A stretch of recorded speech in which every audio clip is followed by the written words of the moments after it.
Well, good afternoon, everybody, and welcome to the Samfiru Tumarkin live employment law show. My name is Sandy Chen. I'm an employment lawyer and disability lawyer at our firm's Vancouver office.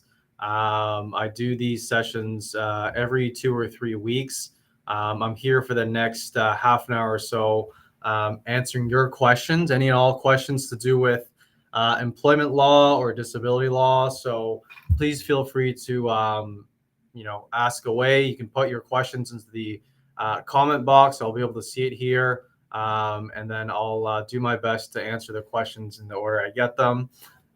So if you're having, issues with your employer, issues with your company, issues with your boss, if if you've been let go, if you're having problems with a colleague, if you've been injured at work, anything and everything to do with your job. If you have any concerns or issues that you want to ask me on here, please go ahead. Or if you want to talk in a more private setting, I'm always happy to chat after the show as well. Or if anybody here is having issues with their, long-term disability claims with their insurance company, with any sort of issues with that, I'm happy to answer those questions as well. But obviously the big topic these days is all these mass layoffs that are happening. I've seen in the last year. There's been quite a few big companies. I think TELUS is probably the most recent one. I think the news was they're laying off, 5 or 6,000 employees. They're offering voluntary separation packages, which is actually quite an interesting topic to people who they don't necessarily have to let go, but they're given the option of getting these voluntary packages in exchange for their resignation. So obviously, there's lots going on. The Rogers had a big massive layoff, well, Rogers and Shaw, I should say, had massive layoffs about a month ago. So if you're a part of those layoffs, if you want to talk about your severance package, feel free to ask here or reach out to me in a more private context.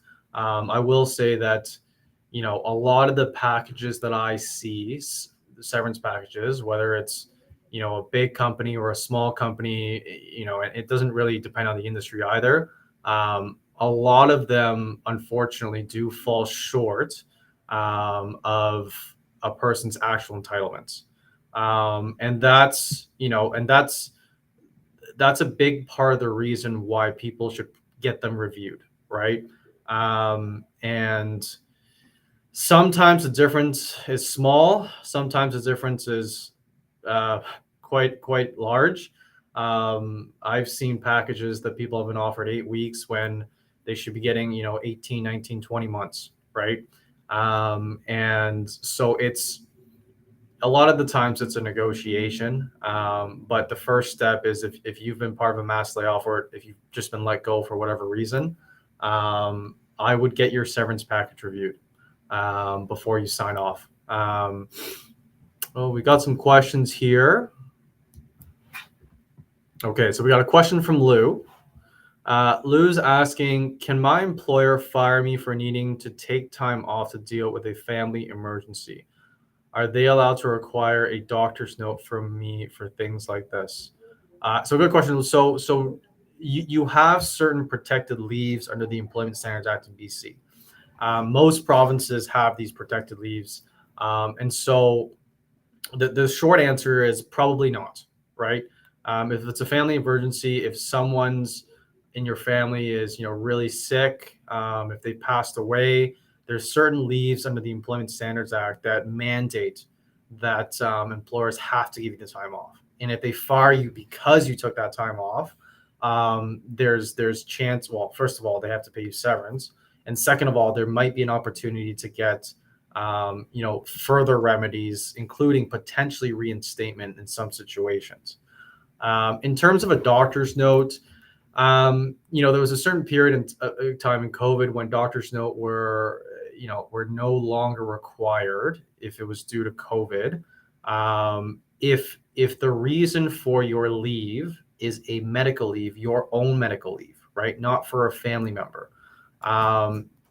You'd have to provide a doctor's note.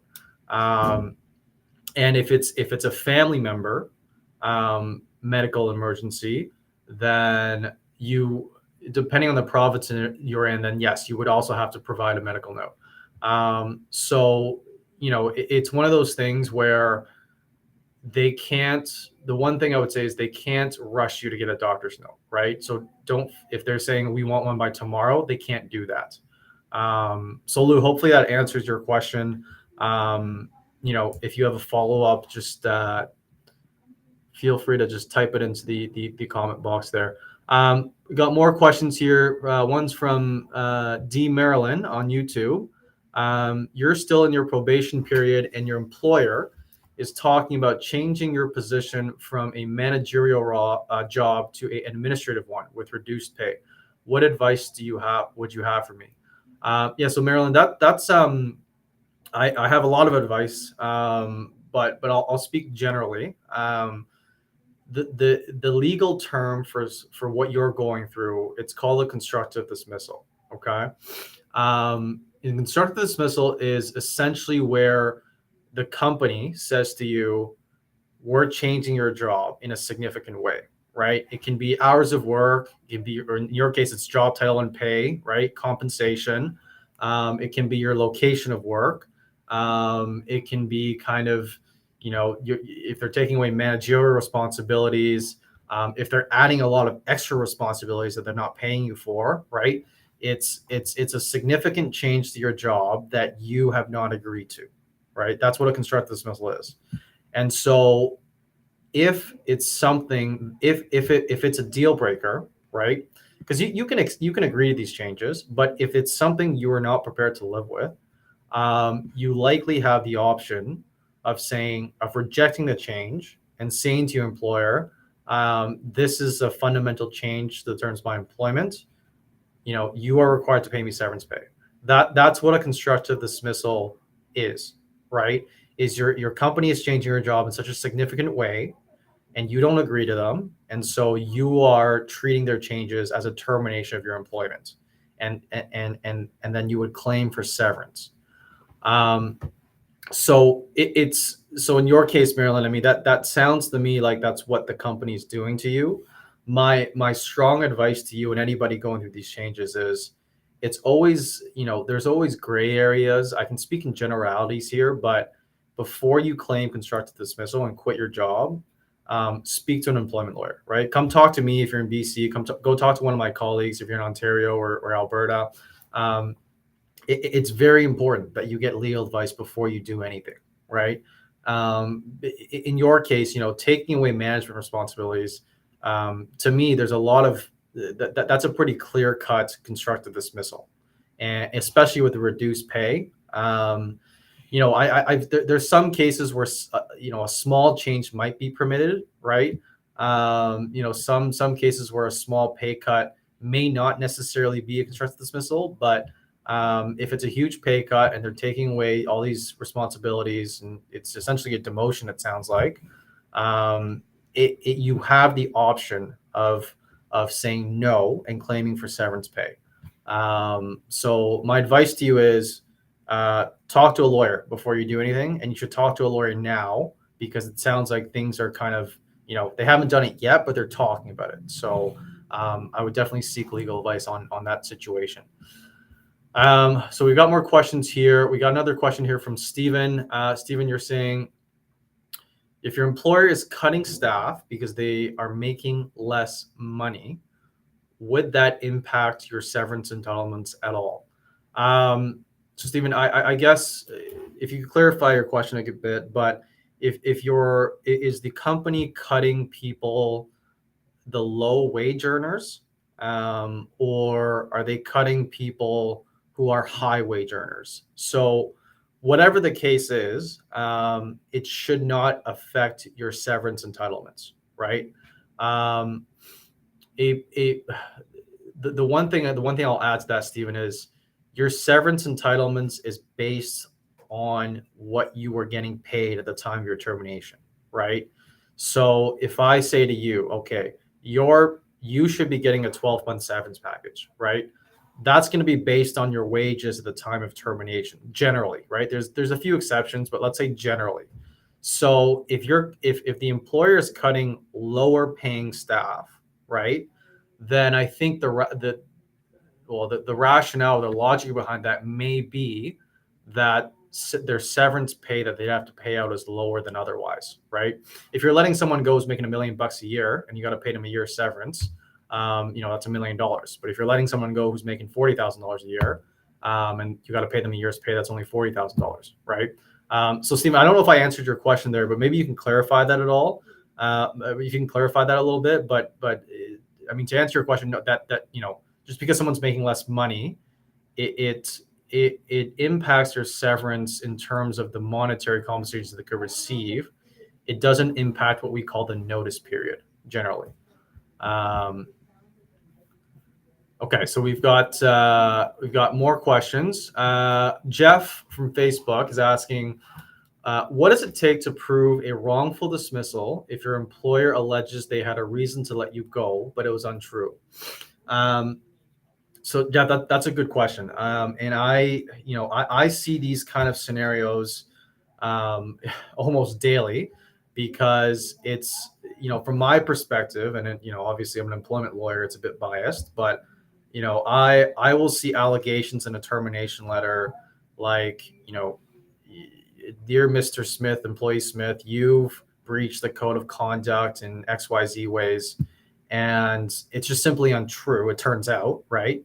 To prove that it was untrue, right? Each case is different. You need evidence, right?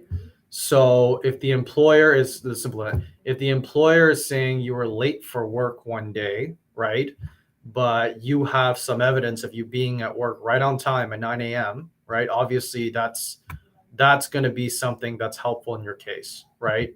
If your employer is saying you stole something or broke or breached some, had some other misconduct, you punched someone in the face at work, the evidence depends on the case, right? So the evidence could be records from your employment file, video surveillance at the company. It could be a multitude of things. You could have witnesses who can say, no, like, this guy didn't do what the company is saying he did. There's a multitude of different ways to prove that something the employer has said is untrue, right? And so the most common scenario where I see this is when an employer alleges just cause for termination. So just cause for termination, all that means is the employer can pay zero severance pay, right? If they can prove just cause at a trial, then they don't have to pay the dismissed employee any severance pay. The standard for proving just cause for an employer it's pretty high. It's a high bar, right? It's saved for pretty exceptional cases like theft, fraud, or I've seen some cases where you've been repeatedly warned for the same misconduct over, let's say 6 months, and you got a final warning, and then you did it again, and then you were let go. So it's very, very, rare situations where an employer would have cause, right? Just because you're not performing your job for a month, or you were late a few times to work, or it just the minor stuff does not give an employer the right to terminate you for cause, and that's a huge part of my work, is proving the wrongful dismissal, right? Is an employer will say to one of my clients, this employee breached our code of conduct by being late and driving over the speed limit. And part of my job is proving that either it did not happen, or even if it did happen, it's not bad enough to justify a for-cause termination. So that's the important distinction there, is even if you did what the company said you did, there's still a good chance that it's not just cause, because you didn't steal from the company, you didn't lie to the company, you didn't defraud the company. Those are the rare situations where just cause is generally made out. So Jeff, I mean, if you have more specifics, let me know of your situation. If you don't want to share it on here, that's fine. You can message me privately. I'm happy to chat with you privately if you like. But to prove a wrongful dismissal really depends on what the company is saying you did, right? Okay, we got more questions. We got Helen is asking, if you don't accept remedy from WorkSafe for a termination involving a PA, which I assume you mean prohibited action, can you appeal from a Supreme Court for more compensation? If you requested a court review after WCAT, do I need to pay a court fee? So Helen, admittedly, this isn't my area of specialties. The WorkSafe, the WorkSafe, the system in BC, but it's the I have done the prohibited actions cases before. If you lose, I assume you've won the case, right?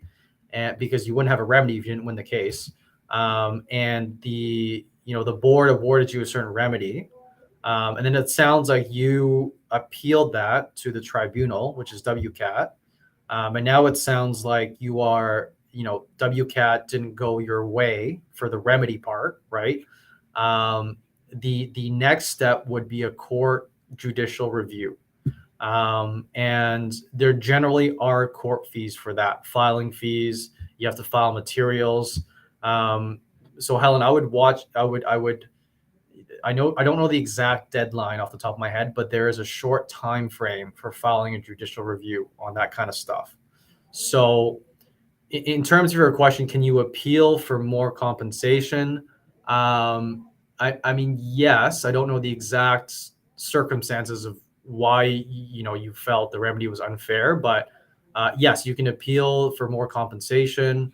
I know that people can appeal for different types of remedies, right? If you were seeking reinstatement or something like that. But yeah, that stuff you can certainly appeal to a court in what's called a judicial review of the tribunal's decision. Okay, so we've got more questions here. Penelope, you're asking, if you know 2 to 3 months in advance or you're moving to a new job, how much notice should you give your current employer? You want to be as fair as you respect them, but is there such a thing as too much? Yeah, Penelope, that's an interesting topic because when an employer lets someone go, they have to give reasonable notice, right? And that could be 2 months, that could be 24 months, right? A lot of people don't realize there's kind of a reciprocal obligation on an employee to also give reasonable notice. The reason this topic doesn't come up very much is, it's very rare for a company to sue an employee for not giving enough notice. I don't know what industry you're in, I don't know what job you're in, but generally 2 or 3 months is adequate notice, right? And it's very well. There are some situations I can think of where you should give more than that. So if you're really concerned about that, we can talk privately. But most people have a contract, and in the contract it'll say 2 weeks notice, 3 weeks notice, 4 weeks notice, right, or whatever. As long as you abide by that contract, if you have one, you should be fine. I think 2 or 3 months, especially if your contract says 3 or 4 weeks notice, 2 or 3 months sounds fair to me. But I don't know. If you're in a very high level role, right? If you're like the head of a company or a head of a department, and it's going to be hard for them to replace you. There's other factors at play, right? So they may want more notice. I don't know, but I would look at your contract, see what it says in there. 2 or 3 months, for most roles, I think that sounds fine to me. But again, I just, if your contract is longer, obviously you should try to give the contractual notice period to your company. Okay, we got more questions. We got a question from Laura on Facebook. Many years of yourself and others experiencing harassment, discrimination, and bullying at your workplace, you became a whistleblower. You were reassured you would be protected and will not experience retaliation. The opposite has happened. You were blamed and retaliated against. Is there anything in the law about this type of situation to protect my rights? So Lord, that's a good question. So there is, the short answer is there is legislation. So that protects you. There's different pieces of legislation depending on who your employer is, whether you're provincial or federally regulated. But there is. You rest assured there is. If you're reporting harassment or bullying, discrimination in the workplace, and then you suffer retaliation from the company, there is protection. Okay, so the few legislation I'm thinking of, in BC, we have WorkSafe, right, which deals with bullying and harassment in the workplace. Potentially it's called a prohibited action complaint, which I talked about earlier in response to another question. That's something. If you're federally regulated, if you're at a bank, if you're at a trucking company, pipeline, something federal, there's the Canada Labor Code, right? And that has similar protections from retaliation. So, it's, without getting too much into the specifics here, I would, I would seek legal advice in your situation, because there's, that stuff should not be happening, first of all, and you are protected from it by legislation, by the law. Okay, moving on. So, got a question from Reggie. Your sister's on mat leave. She's returning to work in about a month. Her employer sent her a performance improvement plan saying she will have to return on a probationary period. Can they do this? Yeah, short answer, Reggie, no. My first question is, how is she being sent a performance improvement plan if she was on mat leave for the last, I assume, 6 months to a year at least, right? It's illegal in anywhere in Canada to discriminate against people returning from maternity leave, right? It's covered under discrimination on the basis of sex. And if that's happening to your sister, she should go talk to an employment lawyer now. If she's in BC, I'm happy to talk to her. But my first question is, why is she getting a PIP if she hasn't been at work? And she should not have to return on a probationary period, right? She can't suffer negative consequences to her employment because she went on mat leave. Now, if the company comes and says, "Oh, well, we had all this stuff planned before, but we just didn't do it because she was about to go on mat leave," that may be a different story. It depends on why they're doing it and what they're alleging, right? Whether the story makes sense. But this situation screams out to me like they can't do it, and they're maybe trying to push her out and maybe disincentivize her from coming back to her employment at the company. I don't know. I'm just kind of, it sounds a bit suspicious to me. But the answer to your question, there's a lot of it depends on, and the facts that need to be analyzed. But I will say that if they're doing it because she went on mat leave, then no, absolutely not. They cannot do that. If there's another reason they're doing it, I'd have to hear why and see if it makes sense, right? There's always, anytime a person is returning to work from mat leave and something negative to them happens, there's usually a presumption it's because they went on mat leave, right? Unless the company can prove otherwise. And if it's because they went on mat leave, then no, the company's not allowed to do that. All right, we got a question from Sandy. Sandy's asking, excuse me.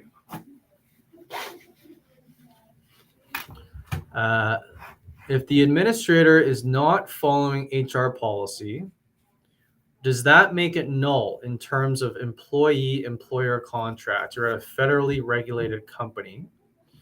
And Sandy, I see you have a follow-up up here. Can this breach of HR policy adherence be the basis of constructive dismissal? Yeah, it's good question, Sandy. So it really depends on what policy they're not following and what type of or what exactly is happening in the situation, right? If we're talking about a policy which says you're going to be disciplined for certain types of misconduct, and you know someone who wasn't disciplined for that misconduct, right, according to the policy, then it's going to be hard for the company to rely on that against you personally, right? Um, if the policy is about something else like benefits or something to do with your, I don't know, your pension compensation, that might be a bit different. That's a more nuanced question. So Sandy, if you want to follow up, I guess your follow up, can the breach of the HR policy adherence be the basis of constructive dismissal?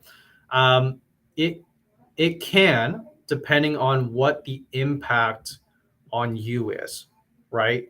So you got to look at it from the way of, okay, the company has this policy, they're not following it. How does it impact you, right? If it doesn't impact you, then there's no constructive dismissal case. If they're cutting your pay by a certain amount, if they're cutting your benefits or something that impacts you personally significantly, then yes, it can be the basis of a constructive dismissal. So it's a very it's a more nuanced analysis. Maybe you can um, provide a bit more context or details in a follow up. Um, so Penelope, you're saying your contract doesn't say anything. Okay, so Penelope, what you have to do, your middle management. I think you say 2 or 3 months, right? You give your notice, and then if they want more, you can talk about that, right? Most companies, in my experience, are okay with 2 or 3 months. I don't know if your company will be okay with that. But technically, at law, employees are supposed to give reasonable notice, right?